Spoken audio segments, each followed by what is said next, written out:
Hey, hey. Welcome everybody to Miss Glow's Kitchen, where there's sugar, spice, and everything nice, where we slice, dice, and entice, using everything we can, from peppers to allspice. What's up, my people? Y'all know what time it is? See y'all in the kitchen. Grilled neck bones are on the menu today. Alright, we're going to jump right into seasoning. You know why? Because I'm going to tell you that you need your grillet, you need your neck bones, and you need some seasoning. So I'm going to show you what I'm using as we go along. Garlic powder. So generously sprinkle that garlic powder on there. You know you're going to get the smoky flavor off the grill, but you want to put some seasoning on it too. So hit every piece. Make sure you do. Hit every neck bone, baby. Alright, onion powder. Onion powder. If you want to switch these spices up, you can. So you can use some thyme, or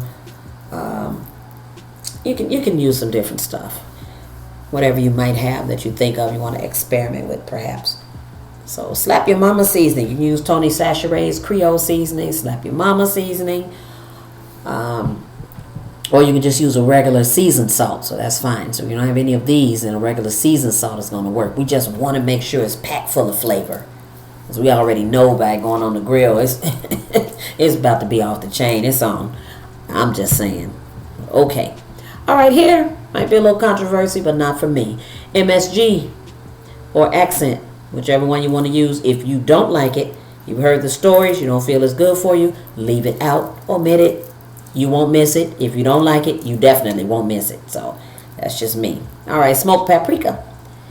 Give us a little color here, but help out that smoky flavor. We're already going to get it from the grill, but double the smokiness. Watch this. Smoked paprika.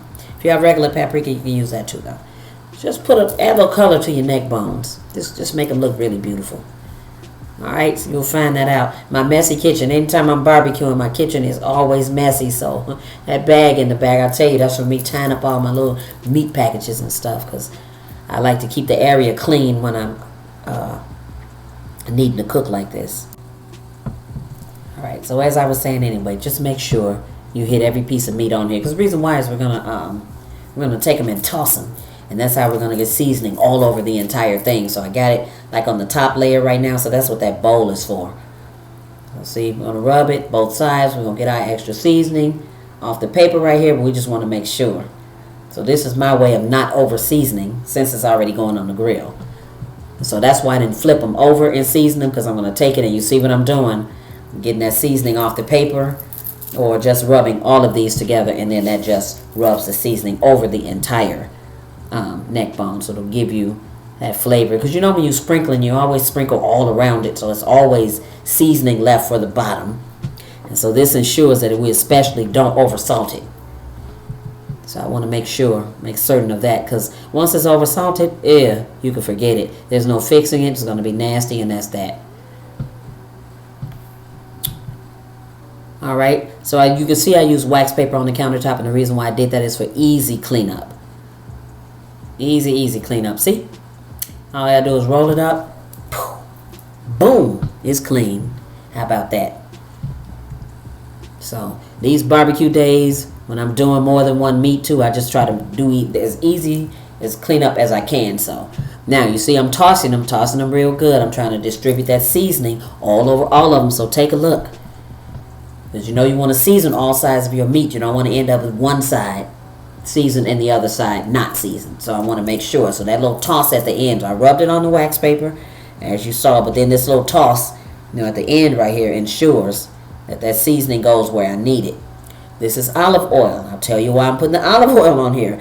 Putting the olive oil on here because a lot of times we put nonstick spray on the grill. That's great. And I usually wipe some olive oil or something on there to keep it from sticking. But however, the reason why I toss these in olive oil before I put it on there is, number one, they don't stick to the grill. But number two, the grill does not take my seasoning off.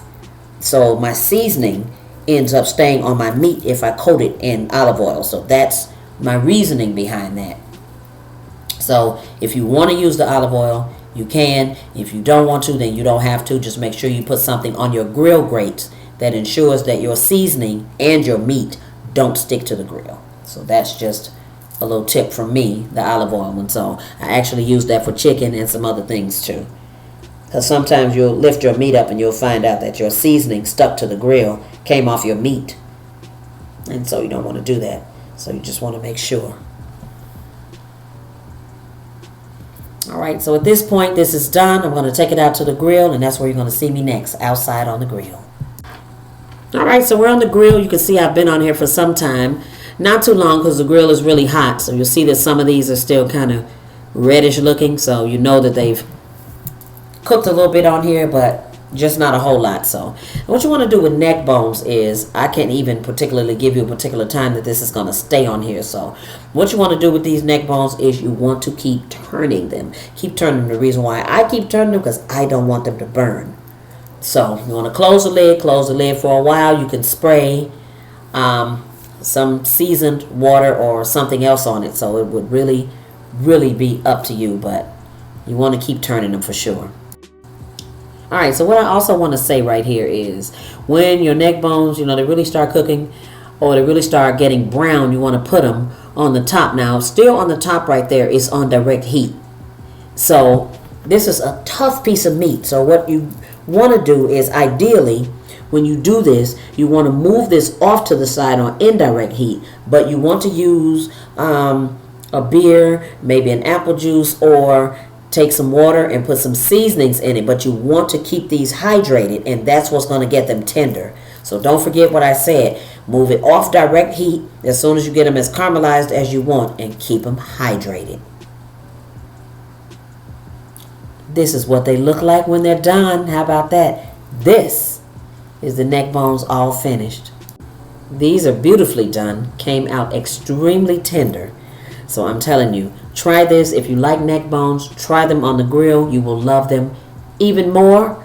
And hey, try it with your family and friends. Alright, so that's it. My smoky grill with the neck bones. Thanks for watching, y'all. See y'all next time. As always, I appreciate you. Hit that like, subscribe, and share. Thank you.